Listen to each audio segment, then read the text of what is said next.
100% shooting. Is it believable? There's always this, of course. Here's the thing, he's a propagandist, so it's his job to make him look good. Alright, tonight we have the Fat Electrician with the most gangster general of World War II, Terrible Terry Allen. I can honestly say I've never heard of him. Let's go down the list. You've got Eisenhower, you've got MacArthur, you've got Bradley, you've got Patton, but him I've never heard of, so why don't we check it out? This guy's probably the only dude to ever get shot in the face and benefit from it. Wait, he got shot in the face and benefited from it? Okay. Today we're talking about the most gangster general of World War II, Terry De La Mesa Allen, aka De La Mesa Allen. Why is it De La Mesa? Wait, is that his name? Is that his real name? Terry De La Mesa Allen? Terry De La Mesa Allen? You know what? Pick one. Can someone please put it down in the comments? I am too tired to Google it. Terrible Terry. A nickname given to him not by his enemies, but by his... I remember there was this scene in the film Patton. What's the name of that actor? The one with the forever white hair. I forgot his name. But there were these German generals. They were studying the generals that arrived in Africa, and was he the one that looked like a common soldier? Can someone please put it down in the comments, because based on this picture alone, his fellow high-ranking officers for failing out of West Point, scamming his way through infantry officer school, and being a poor disciplinarian. Terry Allen did not care about the dog and pony show side of the United States military. He didn't care if his men called him general or sir. Most of them just referred to him as Terry. He did not hound his men about uniforms and grooming standards, and he certainly did not think of himself as above his men. He considered himself one of them. He gambled with them, he drank with them, and so that is him. In the film Patton. Alright, hold on. I'm gonna check out. I'm gonna check out Patton movie. Hold on.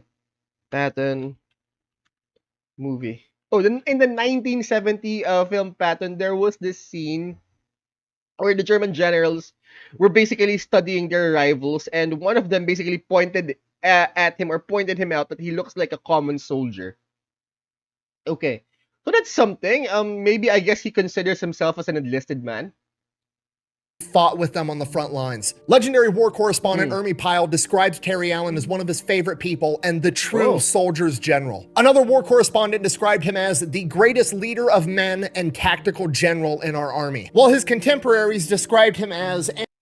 He worked for Patton, if I'm not mistaken, according to that particular movie. And I quote, a soldier of uncertain future in peacetime army, but certainly should be entrusted with a division in a time of war. Terry Allen is a rare... So he's like one of those people that exists only for combat, that, can't exist in peacetime. Like that, the whole Vietnam veteran thing, that they couldn't find themselves in the world, or they wouldn't know what to do with the world. I mean, some people are like that. They were born for us to do something, and they were born for something.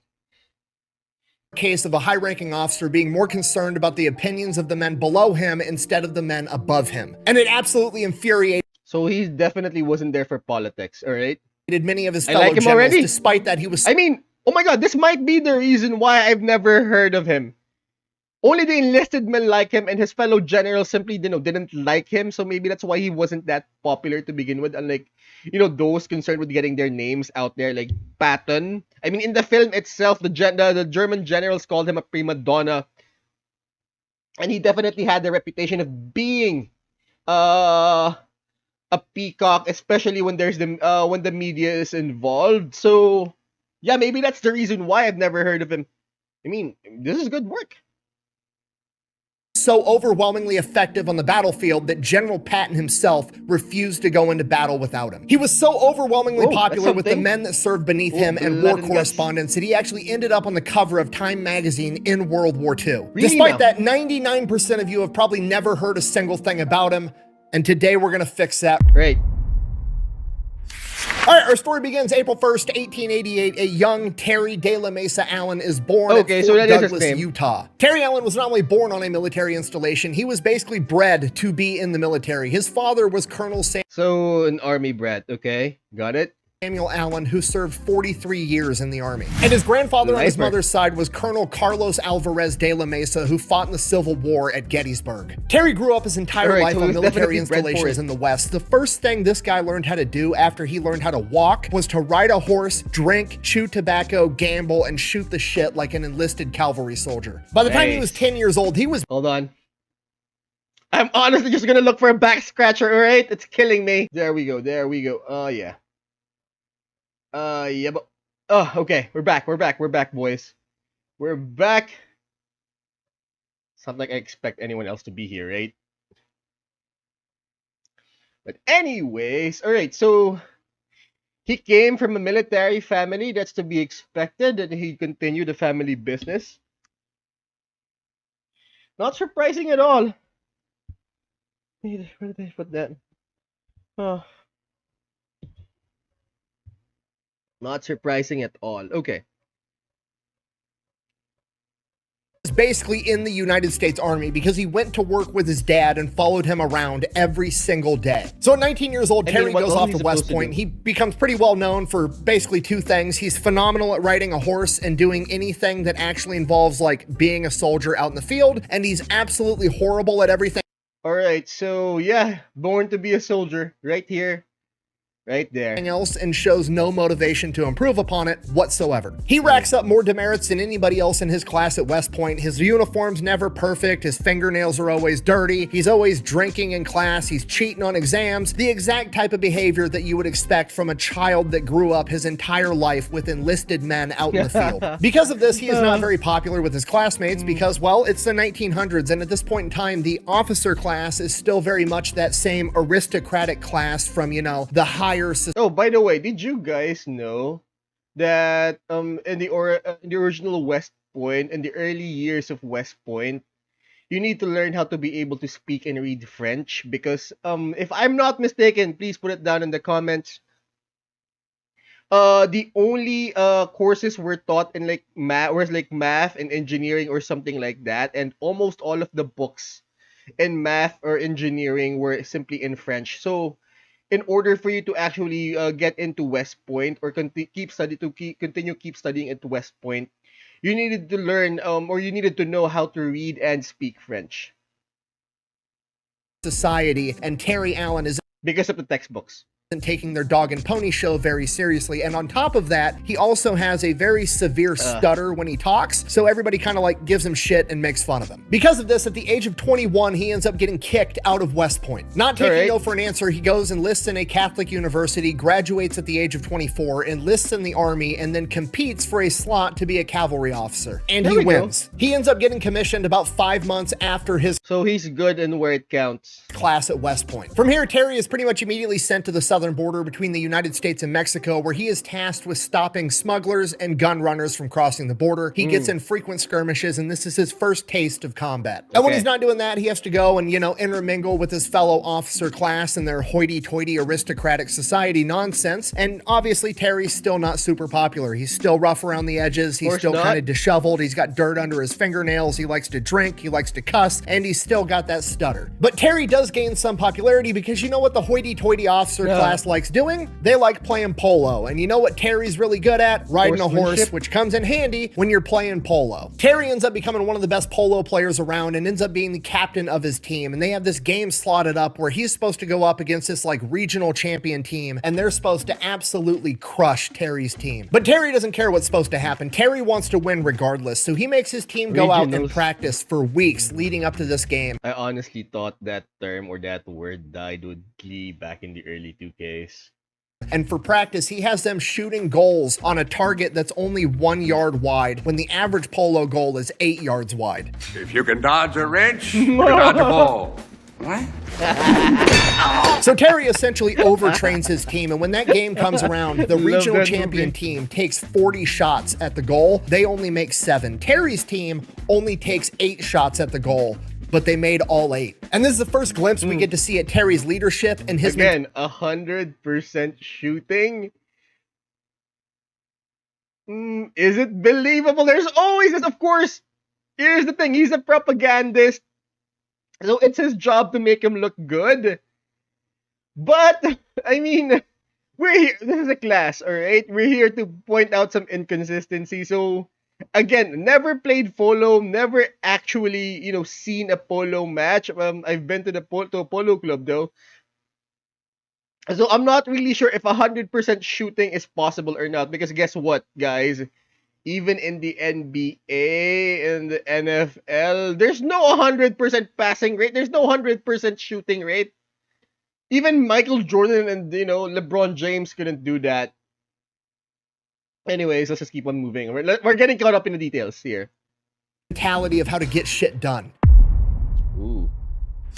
This goes on for a couple of years, and then World War I kicks off, and Terry wants to go off to war. Unfortunately, his current unit is going to stay right where they're at the southern border. So Terry volunteers for overseas duty, so he essentially just gets backfilled into any open slot, which unfortunately happens to be in a supply company. So he's going to go overseas and just carry supplies up to the front line and not actually get to fight on the front lines. But that's not what Terry wants. Terry wants to be on the front lines with the infantry. The problem is he can't really do that because he's not an infantry officer. He's a cavalry officer. So Terry comes up with a plan. He just shows up to an infantry officer graduation ceremony and hops in line, gets to the front of the line, and the commandant looks Terry up and down and is like, I don't recognize you. And Terry looks the dude dead ass in the eye and goes, I'm Alan. Why don't you? And the officer's like kind of taken aback, like, am I the dick here? Do I really not remember this guy that went through my entire course? And he's just like, doesn't know what to do. So he just hands Terry the certificate and sends him on his way. And Terry is now a temporary major and infantry officer. Nice. So Terry ships off to World War I in charge of an infantry battalion. Once there, Terry partakes in the St. Mihiel offensive and the Battle of the Meuse-Argonne, literally the biggest battle that America has ever fought in ever. And while he's there, Terry is tearing shit up, okay? He is on the front lines fighting with his men. He ends up getting wounded 4 separate times. The first time it happens, he wakes up in the aid station, looks around like, what the fuck is going on? Sees the medical tag around him with like all of his, vitals and all of his BS and everything that's wrong with him, rips that off and goes back to the front line. Another one of his injuries comes when Terry is shot in the face. Not only does Terry survive and go back into combat, but he actually benefits from getting shot in the face because for some reason, it cures his stutter. Really now?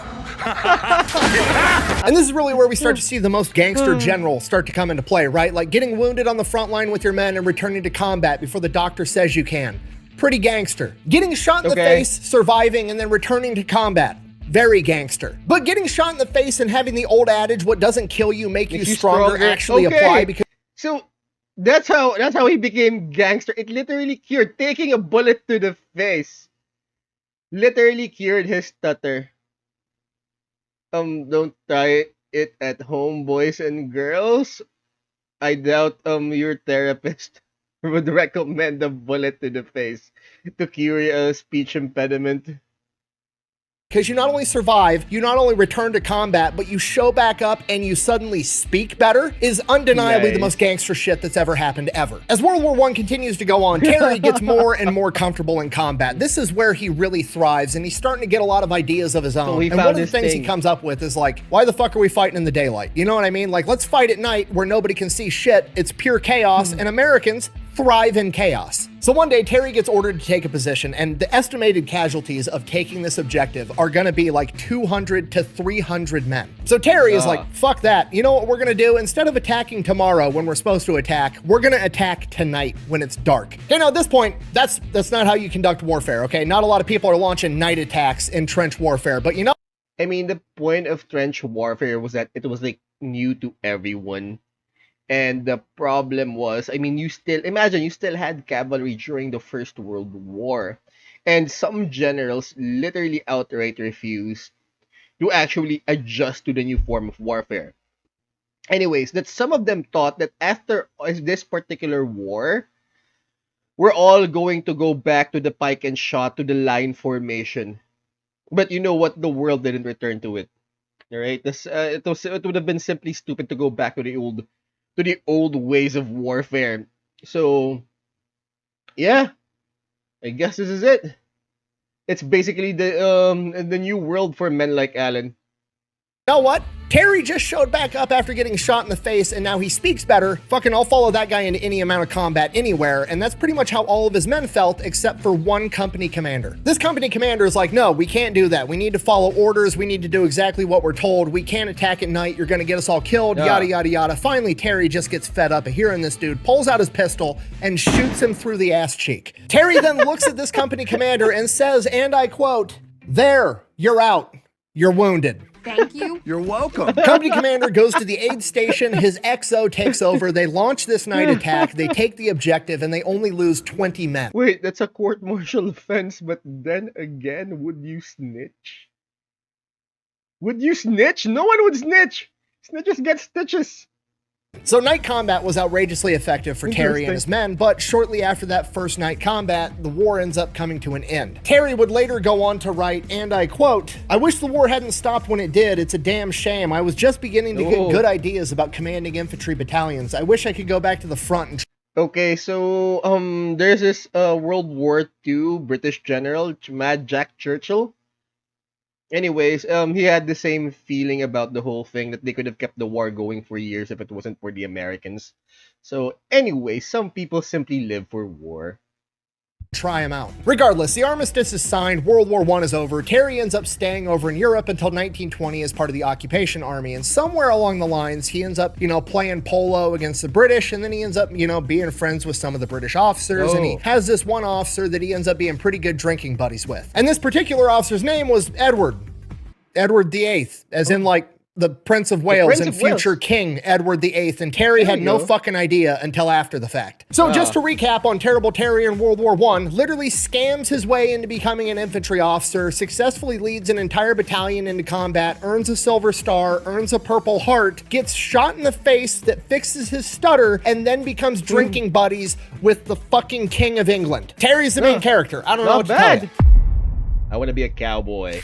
So Terry returns to the United States, loses his temporary rank of major, gets busted back down to captain. He didn't do anything wrong. This was just standard practice. He only had the rank of major because it was like a time of war and that's what had to happen. So Terry gets back home, gets settled in, and then in 1922, he gets called into his boss's office, and his boss, this colonel, explains to him that there's this famous rodeo promoter named Tex Austin and the Cattle Association, and they want to put on a competition between an actual cowboy and a cavalryman because there's been this huge rival between the two at who's a better horseman for like 100 years. They want it to be a long distance. Can someone please put it down in the comments when the cavalry was actually outfaced, the actual use of horses? Because here's the thing, I've always had an issue about it, right? Vietnam War, the cavalry rides again.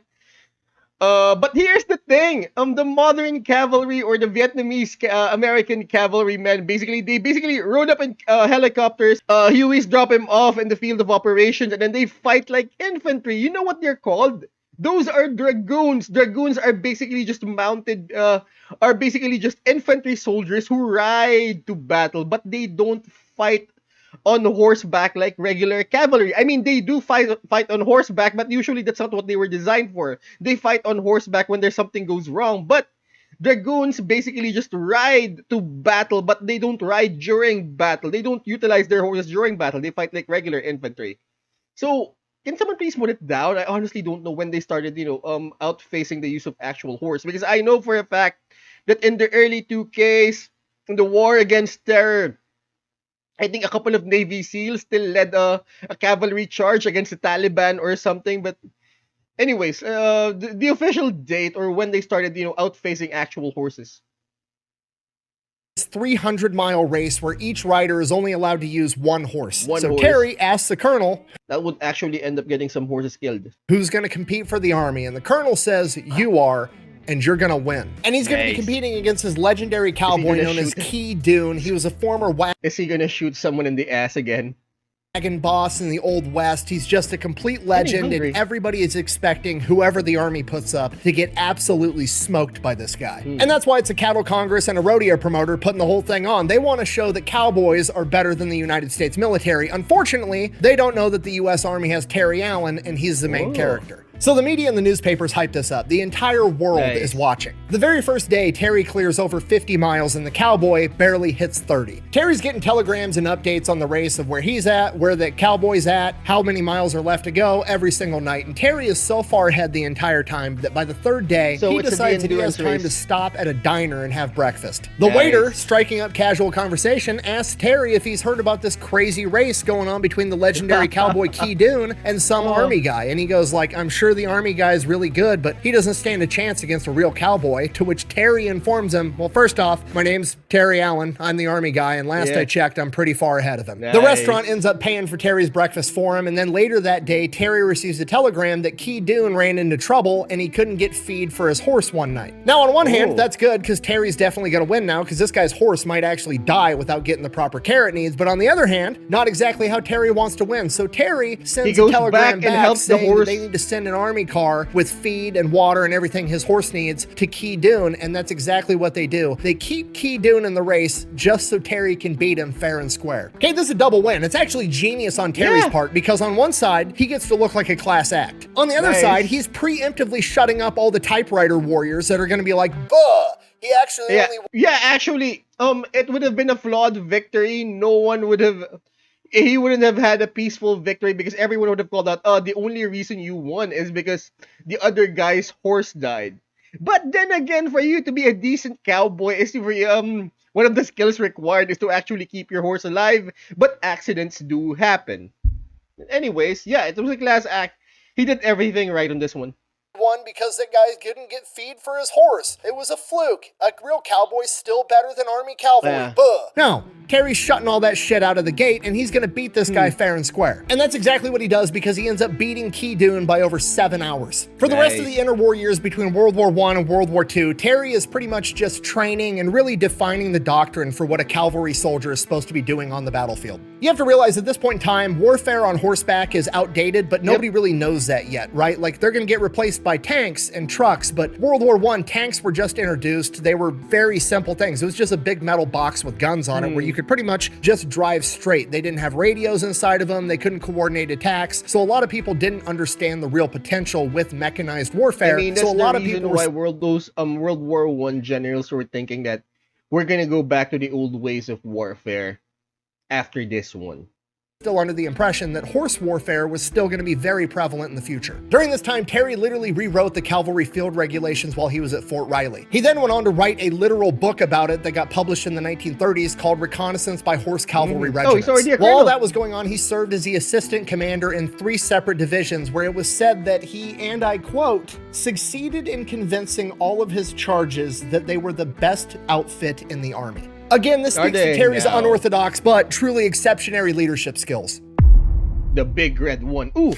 1940, The Terry first is promoted division? to Brigadier General. 1941 rolls around, the attack on Pearl Harbor, America enters World War II. Terry's getting fitted up for war, and then in 1942, he is promoted to Major General and put in charge of the 1st 2 Infantry stars, right? Division, Major General? the Big Red Comments, One. please. So Terry shows up in the Please. first ID, assumes command, and then he meets his second in command, a man that is just like him. He is rough around the edges. He does not care about the dog and pony show that is the United States military at higher ranks, and he also cares much more about the men beneath him than the men above him, and that man's name was Theodore Roosevelt Jr., aka Teddy Roosevelt's son. So Terry and Teddy get to work getting the first ID ready for battle. The first thing they do is flip the As far as I remember didn't that guy get killed in The Longest Day or something? Was that him?